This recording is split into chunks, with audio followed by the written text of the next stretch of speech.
Good morning. This is Rachel again with Infused Meadows. And let's talk steak, okay?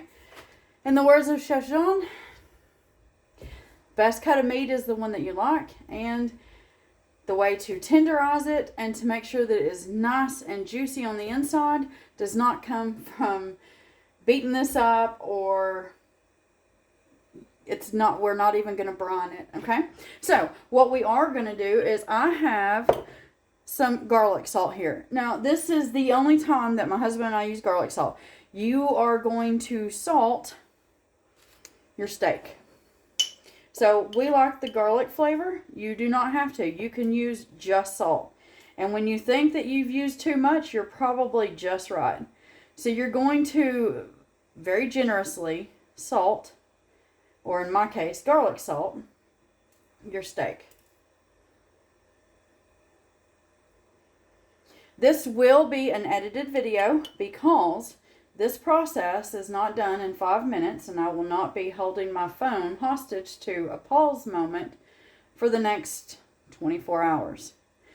You can do this as soon as you get your steaks home from the store. I don't care if you buy them on, Tuesday and you want to eat these on Friday night. They'll be just fine. You are very generously salting these on both sides. A little bit of that salt falls off, doesn't matter. Okay? Both sides. All you're going to do, and you can add some black pepper here if you'd like to, but you've got to do the salt. And what happens is this right here is going to set on the outside of this steak, or any red meat, really. You can do this with just about anything, but we're on steaks right now. So this is going to pull the moisture from the outside of the steak while you're kind of doing a short-term dry cure in your refrigerator. And it will pull all that moisture to the inside of the meat. And so once this has sat for a day or 2 or 3, you will have a very, very juicy steak, as long as you do not overcook it. Okay? If you overcook it, then that's not this technique. That is you overcooking the meat, and when you overcook it, you dry it out. So, generously with your salt or your garlic salt, like what you see me doing. And then you can immediately see this already starting to pull that moisture in, because the top is no longer looking as wet as it did a few minutes ago. So, I'm just going around these edges because some of that's still not covered. Alright, so I'll have that done, and what I'm going to do now is I have a spot in my refrigerator already ready for this, and I'm going to put this in there, and it's going to sit in there for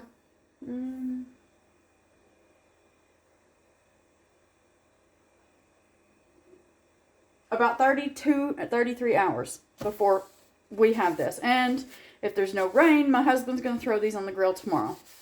Alright, now you will cook these to your liking. So if you like a medium rare, I believe that is a center temperature of 145 degrees Fahrenheit, I believe.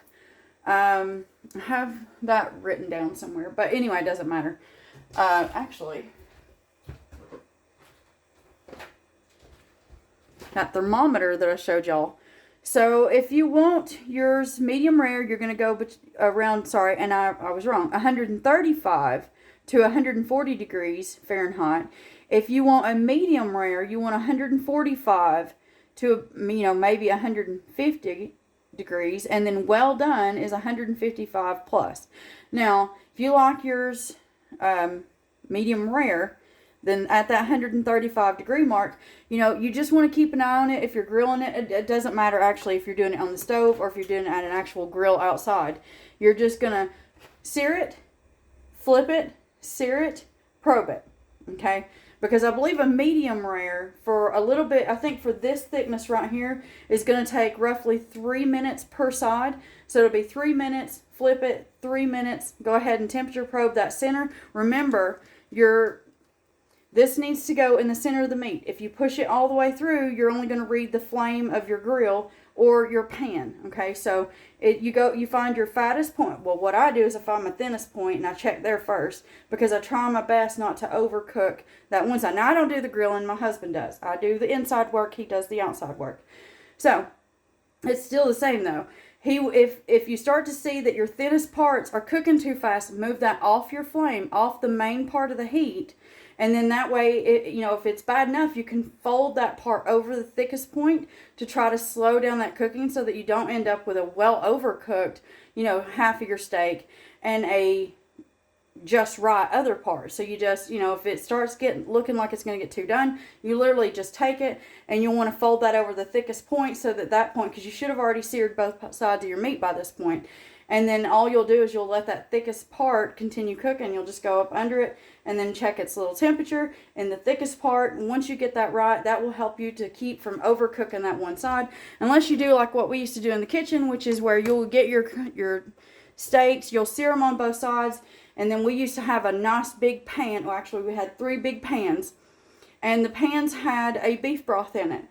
Okay, it's just beef stock, and then what we would do is each pan was kept at a certain temperature. And so for those that wanted a medium rare steak, that went into that pan. That way that pan was set at a certain temperature that would keep the steaks warm, but would not cook them, if that makes any sense. Obviously, it's warming, which means it is doing somewhat of a slow cook, but it's so slow that you don't really notice it. And it was the same thing for a medium a medium steak. Each one had its own pan, nice deep pans that had the liquid in it. The steaks had been cooked that morning, and then we would put them into the pans. And then that way, that's why you get your steak out in like 5-6 minutes, okay? Because when a nice thick steak to get to a medium rare takes like 8 minutes per side, you're not waiting 16 minutes to get your meal. It's usually out in front of you in like 6 to 7 minutes. And that's why. That's because, we would go through of the mornings, even at the very nice restaurant that I worked at. We'll say nice place. It wasn't just a restaurant. Anyway, we did the exact same thing. It's called dinner prep. Okay. And it's just to make things run smoother and easier, so that people aren't waiting 30, 40, 50 minutes for a meal. You're making it at home. You see it's an hour and a half, 2 hours. And so anyway, I'm rambling. I do apologize. So back to our steaks. You're going to let this set. Like I said, I walked you through how to check it. And then once you reach the internal temperature of what you like for your steak, you pull that, put that on your plate, and let it rest. Okay, so I've seen some people let their steaks rest for about 5 minutes. Some people prefer more of a 10-minute, and then I've seen some do 15. You pick your resting point. My husband and I usually go for about 9 to 10 minutes. The longer it rests, the juicier the inside is. If you pull it off of your flame, if you pull it off your stove or your grill and you immediately cut into it, and this works with any meat. If you immediately cut into it, all your nice juices are going to flow out, and they're going to be all over your plate instead of where you want them, which is inside that meat. That's what makes it so nice and juicy and wonderful, and makes you really enjoy eating steak. A steak that's cooked wrong makes you not like it. Okay, I know, been there, done that. I used to not care for steak because I'd had it cooked wrong, and then when I went to work for the right places and I learned, and like I said with Chef Jean, I learned a lot more from him. And so this is something you can do to help improve your steak. You can do this with chicken. I don't generally. What I do though is I will marinate my chicken or brine my chicken or pork, about 6 hours before I'm going to do anything with it. On certain dishes, others I don't need to do that with. But I personally recommend you do this anytime you want to use steak. Okay, I don't care if like next week I'm making a beef and broccoli, I will do this to that steak. So I will let it set with some salt. The only difference is with the beef and broccoli, I will kind of wipe most of that salt off, and only because when I make the Chinese beef and broccoli, I'm using soy sauce. And I don't want that over salted, but I do want that juice to be nice and in there before I go through and I mix it with the marinade. Regardless, if you want to know how that goes, the video will probably be out next week. But anyway, I hope that you do this to your steak. And if not, hey, you do you, man. I'm just trying to give you a helpful tip because that's what I want to do. Whether it's making soap, body butter, which is the same thing as lotion, just made from home, healing salves, balms. At some point, I'll show how to make some facial scrubs. All these things that you can make from home and help yourself without having to spend too much money at the store.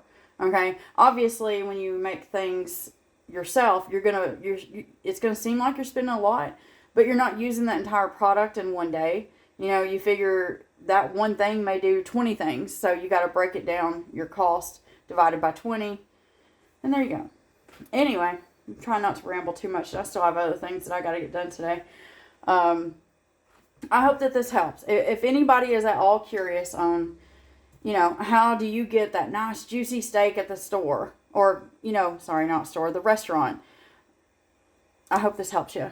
Okay, so that's all I really got, and yeah, that's really all I got. If not, then I don't know how many people are out there showing you how to do steak. I really don't. Never gone looking, so I couldn't tell you. But I hope you give this a try if you're at all interested or curious, and maybe, you know, having yourself a nice juicy steak. And as I always say, I hope you just have yourself a wonderful day, and because it's Friday, I hope you have a fantastic weekend.